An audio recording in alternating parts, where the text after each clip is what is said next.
વરસાદને લઈને હવામાન વિભાગે મોટી આગાહી કરી છે। અરબી સમુદ્રમાં બનેલી સિસ્ટમ નબળી પડી છે। 24 કલાકમાં વરસાદનું જોર ઘટશે। દરિયાકાંઠે 40 થી 50 કિલોમીટરની ઝડપે પવન ફૂંકાશે। પોર્ટ પર નંબર 3 સિગ્નલ લગાવાયું છે। વરસાદનું જોર ઘટતા ખેડૂતોને મોટી રાહત મળશે। આજે સૌરાષ્ટ્રના દરિયાકાંઠાના જિલ્લાઓમાં સામાન્ય વરસાદની આગાહી કરવામાં આવી છે। દ્વારકા, પોરબંદર, ભાવનગર, કચ્છ અને સાબરકાંઠામાં વરસાદની શક્યતા વ્યક્ત કરાઈ છે।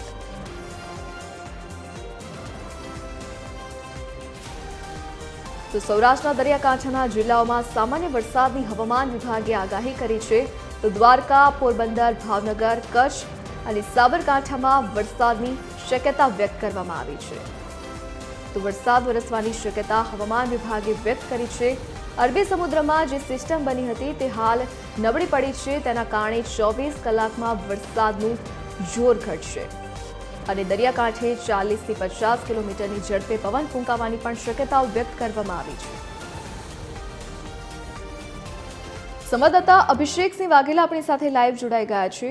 જે અભિષેક, કમોસમી વરસાદને લઈને હવામાન વિભાગની શું આગાહી, કયા કયા જિલ્લાઓમાં વરસાદ પડવાની શક્યતા?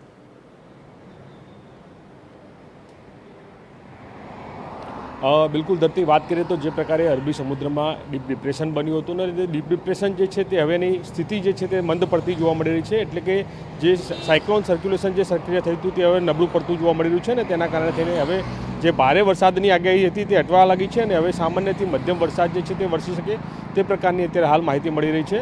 અમદાવાદમાં આપણે દ્રશ્યો બતાવવા માંગીશ કે વહેલી સવારના દ્રશ્યો જોઈ શકો છો કે વાદળછાયું વાતાવરણ જે છે તે જોવા મળી રહ્યું છે। સાથે સાથે પવન જે છે તે પણ જોવા મળી રહ્યો છે। તેનું મુખ્ય કારણ જે પ્રકારે સિસ્ટમનું સર્જન થયું હતું ને હવે સિસ્ટમ ધીમી પડતી જોવા મળી રહી છે અને તેને લઈને હવામાન વિભાગ તરફથી આગાહી કરવામાં આવી છે અને તેને લઈને ખેડૂતોમાં પણ ક્યાંક રાહતના સમાચાર આવી રહ્યા છે, કેમ કે હવે વરસાદ જે છે તે હવે ધીમો પડતો જોવા મળશે અને તેને લઈને અરબી સમુદ્રમાં જે સિસ્ટમ પડી હતી તે નબળી પડી છે અને તેના કારણે થઈને હવે આગામી 24 કલાકની આપણે વાત કરીએ તો 24 કલાકમાં હવે જે વરસાદે જે જોર પકડ્યું હતું તે જોર હવે ઘટતું જોવા મળશે। સાથે સાથે દરિયાકાંઠાના જ્યારે વિસ્તારની આપણે વાત કરવામાં આવે તો દરિયાકાંઠાના જે વિસ્તાર જે છે ત્યાં 40 થી 50 કિલોમીટરની ઝડપે પવન ફૂંકાય તે પ્રકારની શક્યતા દર્શાવી છે અને તેના કારણે થઈને પોર્ટ ઉપર 3 નંબરનું સિગ્નલ જે છે તે લગાવવામાં આવ્યું છે। સાથે સાથે સૌરાષ્ટ્ર સહિતના જે દરિયાકાંઠાના જે જિલ્લાઓ જે છે ત્યાં સામાન્ય વરસાદ વરસી શકે તે પ્રકારની આગાહી જે છે તે કરવામાં આવી છે।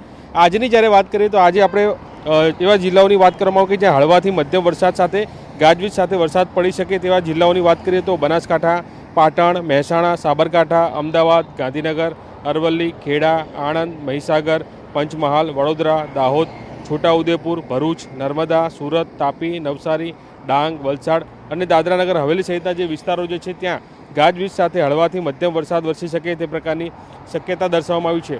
પણ સૌથી મહત્ત્વનું કહી શકાય કે જે પ્રકારે અત્યારે હાલ માવઠાનો માર જે છે તે આપણા રાજ્યમાં જોવા મળ્યો હતો અને માવઠાના કારણે થઈને ક્યાંક જગતનો તાત ખેડૂત પર જે છે તે પણ ચિંતાતુર થયો હતો અને હવે તેમાં એક મહત્ત્વના અને આનંદના સમાચાર સામે આવી રહ્યા છે કે હવે જે પ્રકારે સિસ્ટમ મજબૂત હતી તે સિસ્ટમ હવે નબળી પડતી જોવા મળી રહી છે અને તેના કારણે થઈને હવે જે પ્રકારે ભારે વરસાદની શક્યતા દર્શાવવામાં આવતી હતી તે હવે ભારે વરસાદની શક્યતા રાજ્યમાં ક્યાંય જોવા નહીં મળે, પરંતુ સામાન્યથી મધ્યમ વરસાદ વરસી શકે તે પ્રકારની માહિતી કરવામાં આવી છે। આજે પણ રાજ્યના કેટલાક શહેરોની વાત કરીએ તો શહેરોમાં સામાન્યથી મધ્યમ વરસાદ વરસી શકે તે પ્રકારની માહિતી આપવામાં આવી છે અને તેને લઈને કહી શકાય કે જગતનો તાત એટલે કે ખેડૂતોમાં પણ ક્યાંક આનંદના સમાચાર આવ્યા છે, કેમ કે જે પ્રકારે વરસાદ વરસ્યો હતો તો પાકને નુકસાન થતું હતું, પરંતુ હવે વરસાદ બંધ થશે, વરસાદ ધીમે ધીમે જતો જોવા મળશે અને તેને લઈને હવે મહત્ત્વનું કહી શકાય કે ખેડૂતોમાં પણ ક્યાંક રાહતના સમાચાર આવી રહ્યા છે।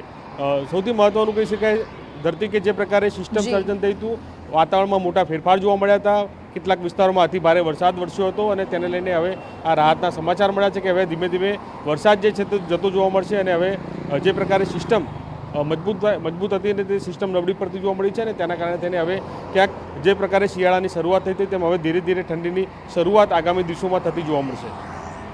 અભિષેક, વિગત સાથે જોડાવા બદલ આપનો આભાર। તો હવામાન વિભાગની આગાહી છે આગામી 24 કલાકમાં વરસાદનું જોર ઘટશે તો દરિયાકાંઠે 40 થી 50 કિલોમીટરની ઝડપે પવન ફૂંકાવાની પણ શક્યતા વ્યક્ત કરાઈ છે।